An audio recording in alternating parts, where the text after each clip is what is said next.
बताओ अभी ले बकरी के ना डलाइला बकरी होई तेरे दुआरी पर मैं या पूछ पाई कैला है सार के कहा था जाओ मैं हर के बोला के लिया हो तो सार के बुझाते नहीं के छोड़ ले हवा नहीं यार घूमे के सार तनी घुमावा बतावा रहलिया था तनी डालियो देते रहलिया चलाइयो देते रहलिया हम खेते देखी कि घरे देखी कि कहा हम देखी हमारे तो कुछ बुझाते नहीं की हाँ और सर बावे तो उनका कोनो काम ले मतलबे न रहेला तनी बुझाला कि तनी चला के आ तनी डाल दी बकरियन के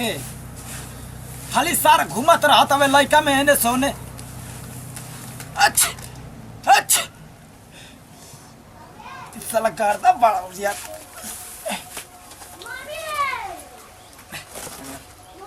कवर कवर काम करबा हो साला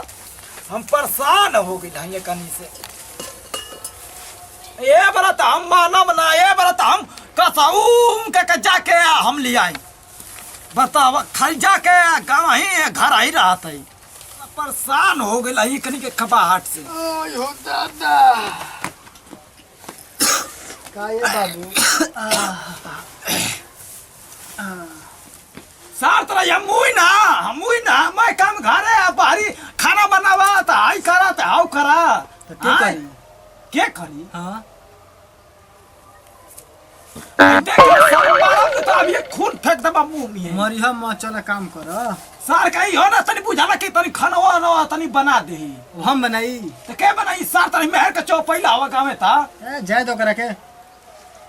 बात कराओ तो तनी फोन में निकला कर तो स्विच ऑफ फोन में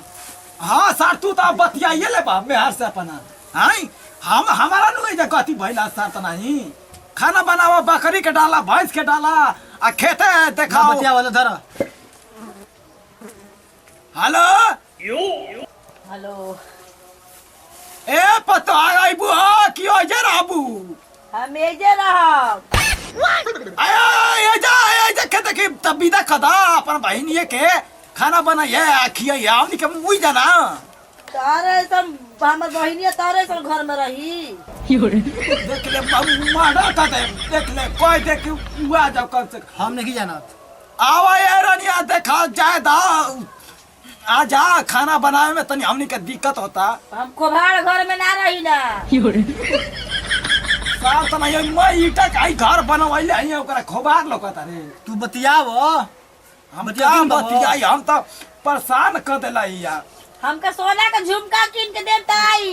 हाँ रानिया तो के एकदम सोना का महल बनवा देबो तोरा खातिर सोना का महल में तू रही है ठीक है हमरा सोना कान में के लेके आई तबे हम चल मेजले हाँ आवा तनी तैयार रही है ठीक है ठीक बा सार तरा ई बोल दे तो आई रे साला खिसिया ना जाई रे कह दे हम ना कहो आई तभी हम कहो जो तनी देखता तनी झोरा ओरा लिया तो हइले आई तनी बकरी के डाल दी का करबो झोरा तनी यही में तनी भूसी उसी सन चला के असर दे डाल दे जो ठीक बतो हम हाथ हो तो धोके आवा तनी सार त नहीं मन परेशान भइल हई सार त नहीं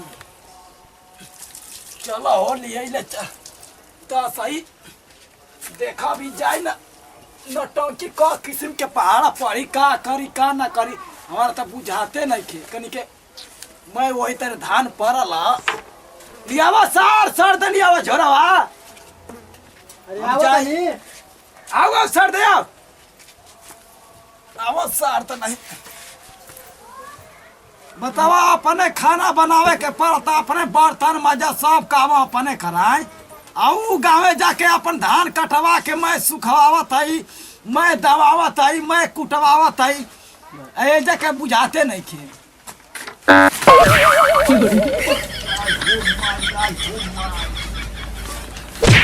नहीं आके भारा तवा ठोकर लागल बाबू का करी सार तू मुआ बाबा इधर खैला बिना तू मुआ बाबी जाए आवता ना तू मुआ बा यही तारे घाव लागल घाव लगा घाव मार का भी फोड़ दे कह तनी डाल देला है ना बकरिया के डाल देनी जा तनी बोल दिए फोन लगा के बोल दिए जा तनी ले ले आवे ओकरा के हम बनी जात तू जेबू हां तू जेबू हम जाइब साथ नहीं जाइबा कहीं नो जे रही जब तू तो साथ नहीं जा हम खैला बिना अरे बाबूजी हम आ जाइब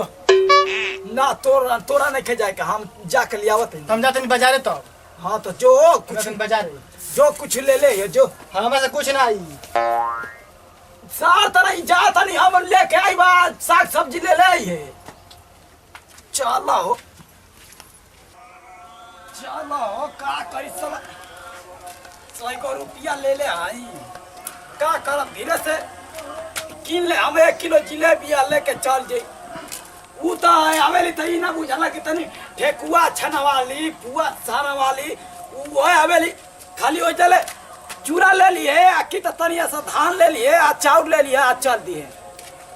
ला के गेठरिया चला डुमरिया वाला उहे उनकर हाल लेला उ जब लिया आइबे ना कर ली त हम का लेके जाई घेवड़ा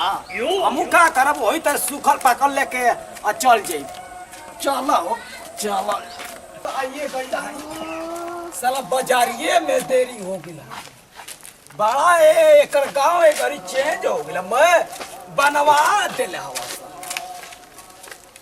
साला था गईले चलत चलत एकदम मन परेशान हो जाता बाकी मैं घर द्वार बनवा दिला से एहू गांव के बड़ा घर के बाबा ए बाबू कहाँ घर हो चलो बाबू पहाड़ो मन लगा के पहाड़ो चलो स्कूल से आ गिला खूब पढ़ला ना मन लगा के ए बाबू मैं कहानी आऊं का घर काने बा मानू के घर काने हा आवा है ने आवा जा लो चलो लड़का बड़ा है जे तेज बहुत हो चलो अब तो आइए गई